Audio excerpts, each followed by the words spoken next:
Welcome back. Let's dive right into this explainer. Look, as automotive tech followers, we all know the era of the purely mechanical car. Yeah, that's ancient history. Today, we're popping the digital hood.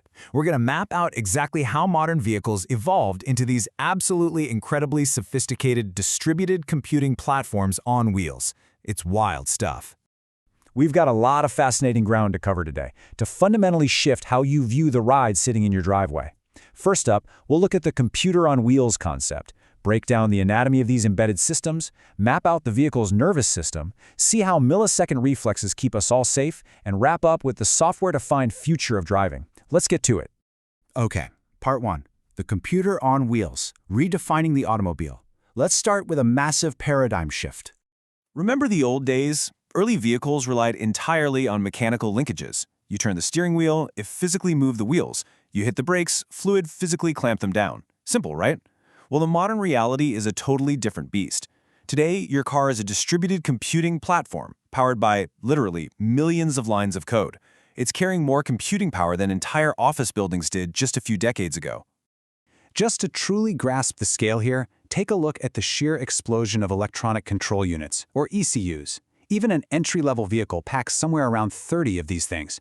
Step up to a mid-range car, you're looking at maybe 65, and a modern luxury vehicle that can easily contain over 100 specialized computers working simultaneously. And honestly, EVs and autonomous rigs pack in even more. It's like a rolling server farm. Moving on to Section 2, Anatomy of Embedded Systems, the Human Metaphor.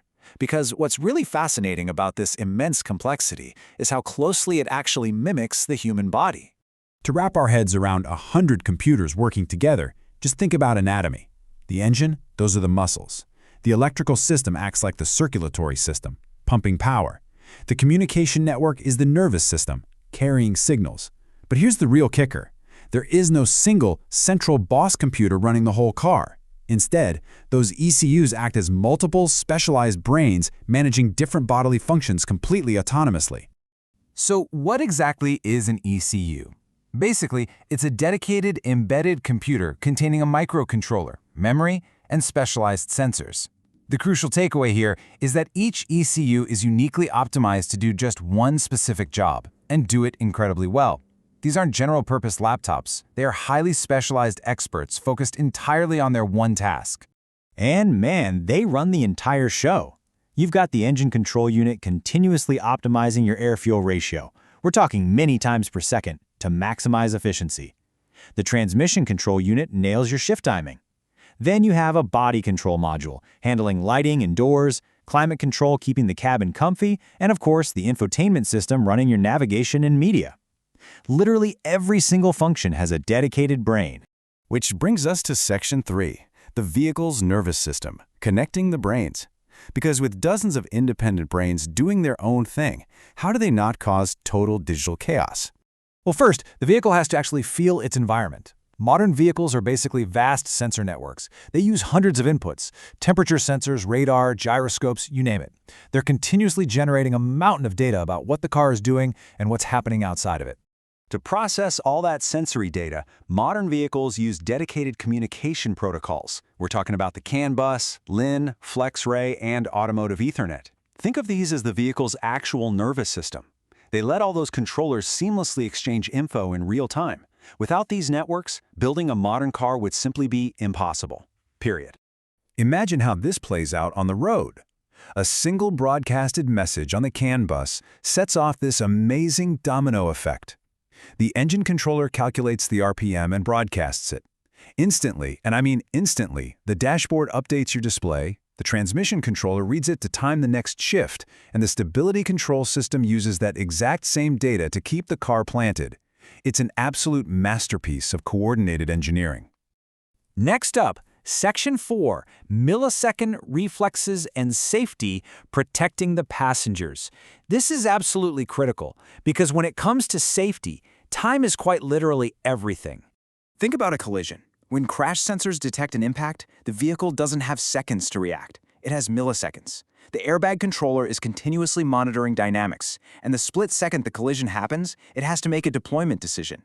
A delay of even a few milliseconds? That can be catastrophic. The margin for error is basically zero.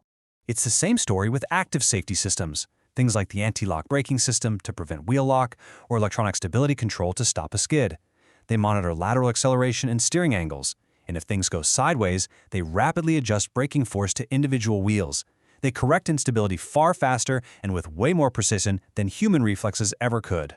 So how do engineers guarantee these lightning-fast reflexes without fail? They use what's called an RTOS, a real-time operating system. Unlike your smartphone, which, let's face it, lags or freezes sometimes, an RTOS provides highly predictable timing behavior. Because the stakes are so high, these systems have to adhere to insanely strict safety standards, like ISO 2626. Safety is the absolute top priority here. And all these embedded systems, they scale up into advanced driver assistance systems, or ADAS. We're talking adaptive cruise control, lane keeping, automatic emergency braking, and blind spot detection. They combine computer vision and radar to constantly look over your shoulder and actively monitor the road. It's like having a hyper-alert co-pilot at all times. Finally, Section 5, the software-defined future, intelligence and electrification. Let's look at where this is all heading, because the evolution is happening blazingly fast. One of the biggest game changers today is the software-defined vehicle. It used to be that the car you bought was the best it would ever be on day one. Not anymore. Now, your car can actually get better over time. Manufacturers can push over-the-air updates to deliver new driving modes or tweak battery optimization, all without you ever having to step foot in a mechanic shop. And this shift towards software is especially huge for electric vehicles. EVs rely completely on critical embedded systems. You've got battery management systems constantly monitoring cell voltages and thermals. You've got electric motor controllers performing sophisticated math to manage torque and regenerative braking perfectly. It's all software-driven. Then, you toss AI accelerators and LiDAR into the mix. These computing platforms are rapidly pushing us toward fully autonomous driving. AI is already stepping in for driver monitoring, predictive maintenance, and route optimization. We are moving towards systems that continuously analyze the environment to make complex driving decisions totally on their own. But, we have to talk about the flip side. As cars become these hyper-connected, rolling sensor networks, cybersecurity is an absolutely vital field. Preventing unauthorized access, fending off network attacks, and stopping software manipulation, that is now just as critical to passenger safety as a functioning airbag. No question about it. So let's pull back and look at the big picture. From the raw data of sensors, flowing into microcontrollers running in RTOs, zipping across the CAN bus to specialized ECUs, which then power massive ADS and autonomous systems, is just incredible. This entire chain of technology proves that modern cars are, without a doubt, one of the most impressive examples of embedded engineering ever created. So the next time you get behind the wheel, I want you to ask yourself, are you driving a car or a computing platform on wheels? Take a second to appreciate that massive, hidden digital ecosystem working tirelessly to keep you moving safely. That's all for this explainer. Keep that curiosity and drive, and we'll catch you in the next one.